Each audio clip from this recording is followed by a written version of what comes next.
खुश रहो तुम पहले वतन, हम अपना फर्ज निभा के चले, कभी बुझने न देना इस आग को, आग सीने में जो हम लगा के चले। क्या हुआ नींद आई जो हम सो गए, हम अपने वतन को दिखा के चले। याद आए हमारी तो रोना नहीं, याद आए हमारी तो रोना नहीं, फर्ज आजादी का हम निभा के चले, रंग आजादी का हम चढ़ा के चले। वंदे मातरम दोस्तों, मैं आपके साथ एक बार फिर हाजिर हुआ हूं। मैं केसी मिश्रा और आप देख रहे हैं विजय प्रताप टाइम्स। ये गाना जो अभी अभी हमारे मुखारबिंद से आप सभी ने सुना, ये मैं किसके लिए कह रहा हूं। शायद मेरे कुछ साथी हैं जो हमें देख रहे हैं, मुझे सुन पा रहे हैं, वो समझ भी गए होंगे कि ये गाना अपने आप में बेहद दर्दनाक है और ये वतन के उन जाबाजों की शहादत के ऊपर है, जब वो हमारी सुरक्षा के लिए उन विषम परिस्थितियों में खड़े रहते हैं, उन सीमाओं पर जहां पर कि काल चक्र हमेशा मंडराता रहता है। किसी भी समय सीज फायर का उल्लंघन हो सकता है, किसी भी समय गोलियां चल सकती हैं, किसी भी समय गोले दग सकते हैं, लेकिन फिर भी वो अपने शस्त्र के साथ एक ख्याल, एक जुनून के साथ रहते हैं कि अगर हम यहाँ पर मुस्तैदी के साथ अपनी ड्यूटी करेंगे तो हमारे देश का प्रत्येक वो नागरिक जो जिम्मेदार है हमारे देश की इकोनॉमी के लिए, हमारे देश की समृद्धि के लिए, हमारे देश की खुशहाली के लिए, हमारे देश की एकता के लिए, वो तो कम से कम सलामत रहे, वो तो कम से कम खुश रहे। 125 करोड़ की आवाम जी तो लेती है, लेकिन बादौलत वो क्यों जीती है? खुशहाली से।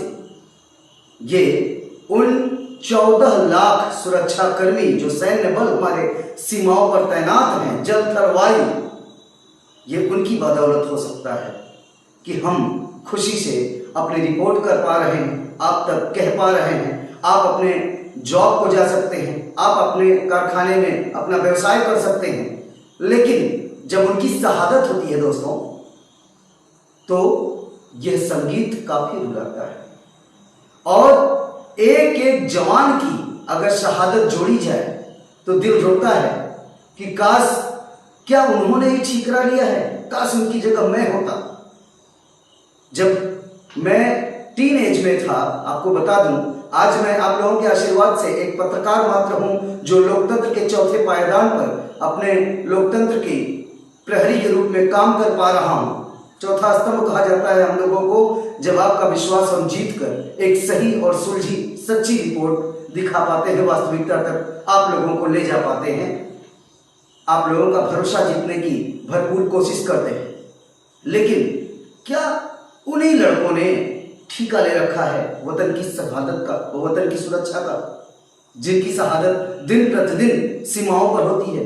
जब मैं तैयारी कर रहा था आर्मी के लिए, तो मेरे मन में भी एक जुनून था, एक ख्याल था कि मां भारती की सेवा में, उनके रक्षा में, अपने देश, अपने मुल्क, अपने वतन की सुरक्षा में अपने प्राणों की बाजी अगर मुझे लगानी पड़े, दुश्मन सामने होगा, गोलियां चलेंगी, हमारे भी शस्त्र गरजेंगे, और अगर इन सब के बीच हमारी जान भी चली जाती है, तो ये सब एक हमारे सैनिक के लिए, जैसे कि मैं अगर सिपाही होता तो हमारे लिए बहुत बड़ी बात नहीं होती, जैसा कि दिन प्रतिदिन आपको देखने और सुनने को मिलता है। कभी कुपवाड़ा में अटैक होता है, कभी उरी में होता है, कभी गुरदासपुर में होता है, कभी पठानकोट में होता है, कभी बालाकोट में होता है, तो कभी पंपोर में होता है, तो कभी कठुआ में होता है। लेकिन क्या लेह लद्दाख की सीमाओं पर जमे, सियाचिन की सीमाओं पर जमे उन विषम परिस्थितियों पर खड़े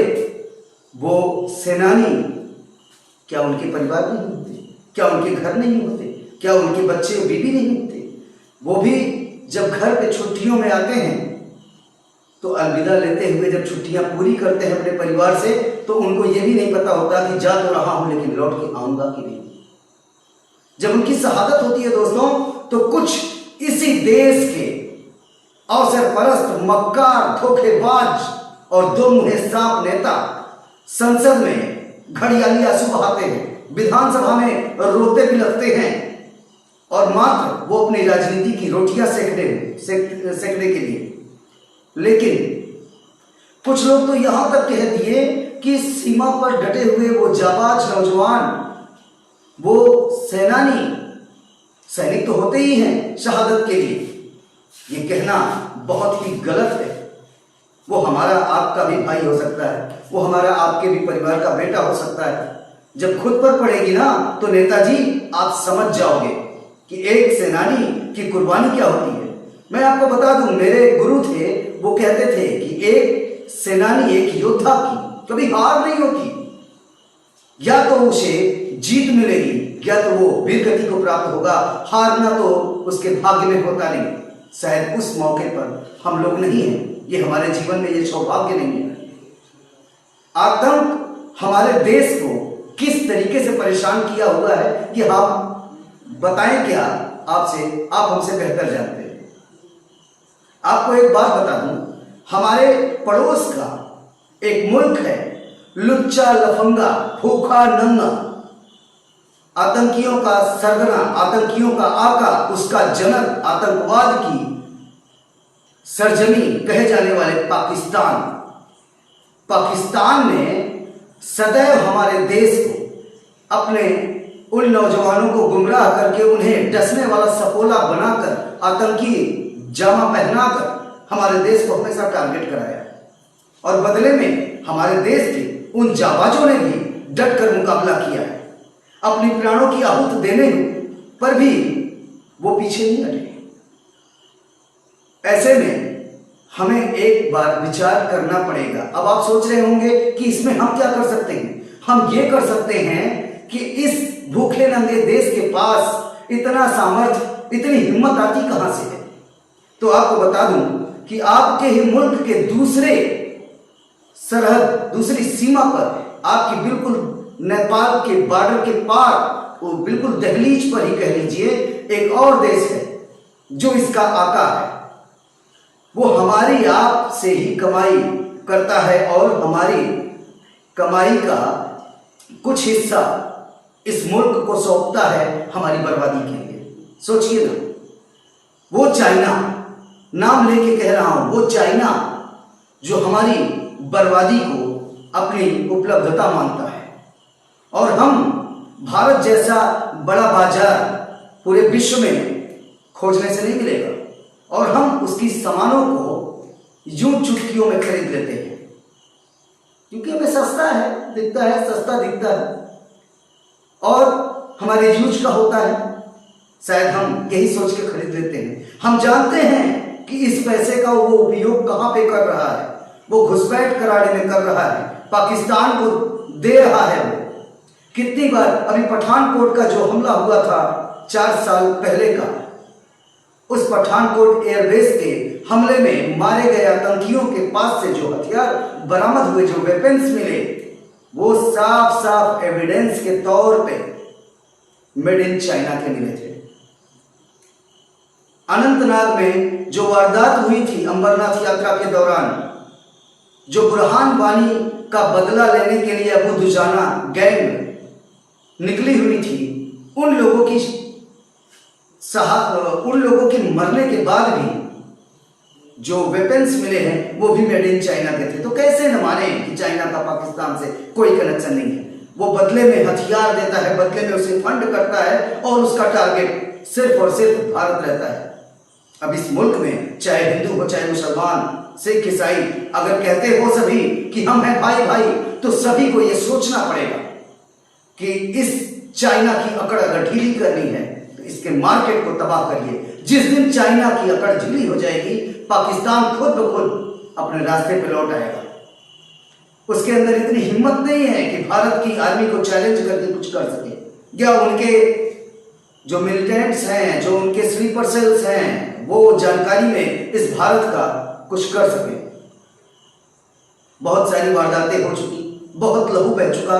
आप लोगों से हाथ जोड़कर ये केसी मिश्रा आज अपील करता है कि अगर हमारी आवाज को सुनते होंगे, अगर हमारे इस बात को मानते होंगे तो विचार करिएगा। जिस दिन चाइना का बाजार कमजोर हमारे भारत से हो जाएगा, उस दिन पाकिस्तान खुद ब खुद अपने रास्ते पे आ जाएगा, सहूलियत के रास्ते पे आ जाएगा। आज हमारे अगर जवान नहीं होते ना, जिनकी शहादत पे हम 2 दिन रोते हैं और तीसरे दिन फिर अपने कामकाज में लग जाते हैं और उसे एक अनसुनी पहेली बना देते हैं, भूल जाते हैं, आज वो जवान नहीं होते ना, तो मैं ये चैलेंज करके कहता हूं कि उन आतंकियों को यहां घुसपैठ भी करने को मिलती, वो हुक्मरान बन के हमारे देश को कब्जा करते। जैसे कि उदाहरण में देख लीजिए, अभी सरकार भी भाग खड़ी हुई है अफगान की, वहां पर कुछ आतंकी ताकतें थी जो सरकार पर भी हावी हो गई, लेकिन यहां वो नौबत अभी तक नहीं आई है। तो सिर्फ और सिर्फ एक ही वजह कि सिर्फ हमारी सेना ने रोक रखा है। और जिस दिन हम अपनी सेना के बारे में, उसकी रक्षा के बारे में, उसकी सलामती सहूलियत के बारे में सोच लेंगे, उस दिन हमारी न सेना मरेगी, न अटैक होंगे, न पाकिस्तान की हिम्मत रह जाएगी, न चाइना की अकड़ रह जाएगी। चलते हैं। जय हिंद, जय भारत।